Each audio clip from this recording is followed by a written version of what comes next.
Hello everybody, my name is Larry. I am a manifestation coach and I wanted to get on here and give my insights on manifestation itself. So first off, a little bit about me. I really started my manifestation journey, although I had tapped into some of it due to my study of the Kabbalah in like 2004, 2005. But about 4 years ago, due to work, due to life conditions, I jumped into a car and drove across the United States. Now, that doesn't sound like a hard thing to do, necessarily. But here's the thing. When I did it, I had no money. I somehow rented a car on no money, no driver's license. I drove the car, apparently with no driver's license and no insurance coverage, because why would they cover somebody who doesn't have a driver's license? So I drove 2,800 miles, and that really began my manifesting and my foray into officially doing it. Now, recently, I've even taken another step, and my goal is to really live the principles of manifesting, okay? That's my goal, because I want to be an example, and I want to tell people what happens with me and the teachings and stuff that I discover along the way. And believe me, it's been an unbelievable drive and trip from then till now. So manifesting, I know it's a super popular term. Manifesting basically is just the matching of what's inside you with your external world, your internal matching external, similar to what a magnet would be. But a little bit of the history of it, okay? I believe, this is the thoughts I have on the subject. Now, if you look into manifesting, the principles of manifestation go all the way back to ancient Egypt. And they were taught with the philosophers in ancient Greece.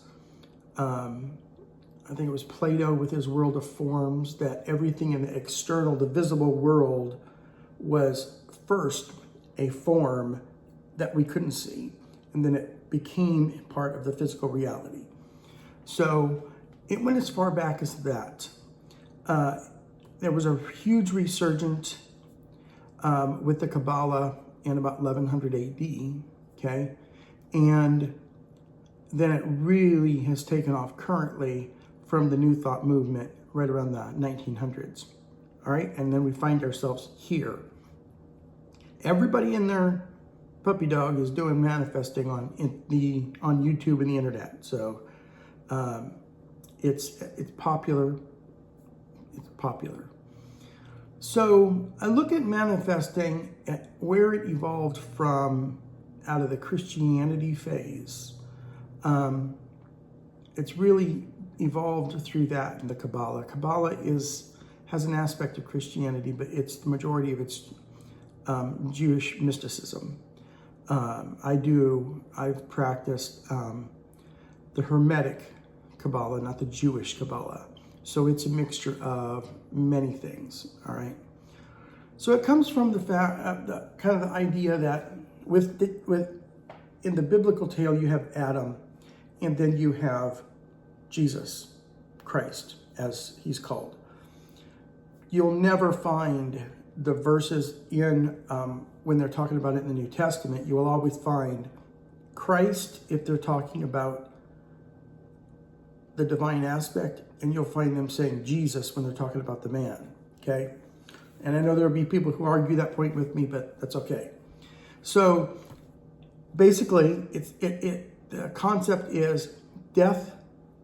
There's no life. That came through Adam, and then life came through Christ, okay? So the natural man reflects that Adam part, and the divine man reflects that Christ part, and that is part of all of us, okay? Sorry about that. So And here's the breakdown from Genesis forward. The world was created by the Word. That's what the New Testament says. It says, God, the Word was God, and the Word was with God, and the Word was God. So the world was created by the Word, okay? And like I said, the Word is God. Now, here's the thing. When the Word was manifested, the world did not recognize that manifestation, okay? It was not what they were looking for. Now, there's a lesson in that because more often than not, we don't recognize our own manifestations. I was working on a challenge on the internet with manifesting, and what I had set in the challenge, they said, set yourself as a symbol or something that you're going to see that will represent your manifestation. I'm like, okay, well, what about a hummingbird?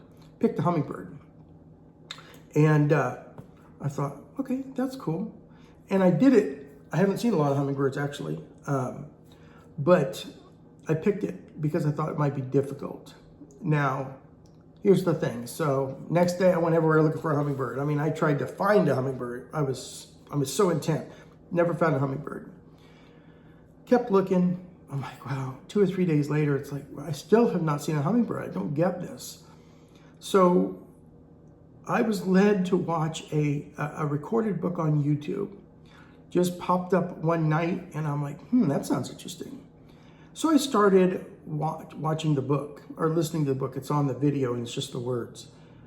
And then actually most of the time it has just the front cover. So didn't think anything of it. And I went back in the morning to look at my manifesting stuff. And I remembered the hummingbird and I'm like, oh, wow, really?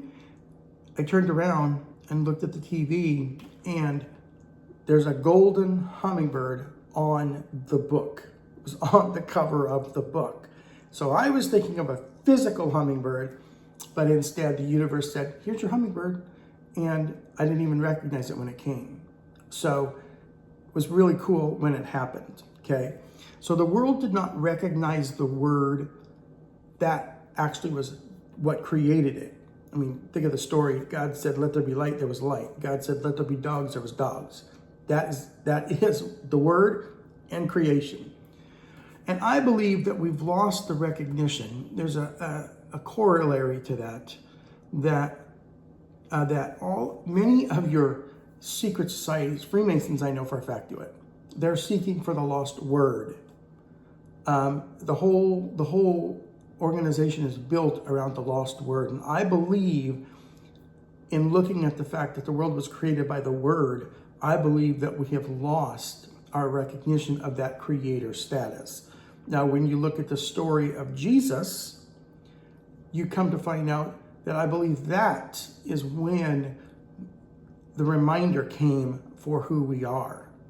So, Christ returned, and now man is given the right to become a son of God. That's a special designation. It's not just being a Christian. That's not just being a believer. That's not what that is at all.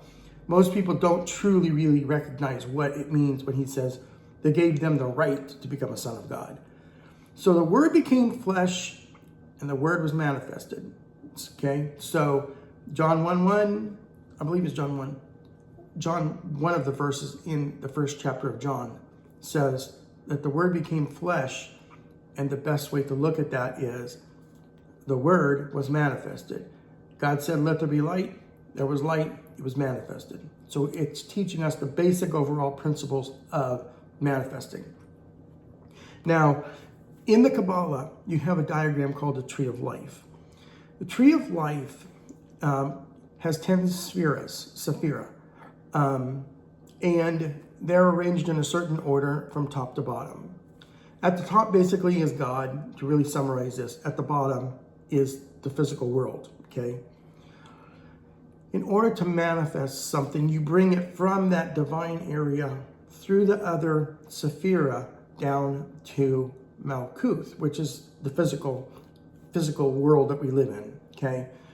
Now, when you leave the top the top one, it basically means a crown. It's like your ultimate achievement, your ultimate goal, whatever it is, that's your desire. You bring it through, and in order for it to manifest, there are certain sephira that test it, okay?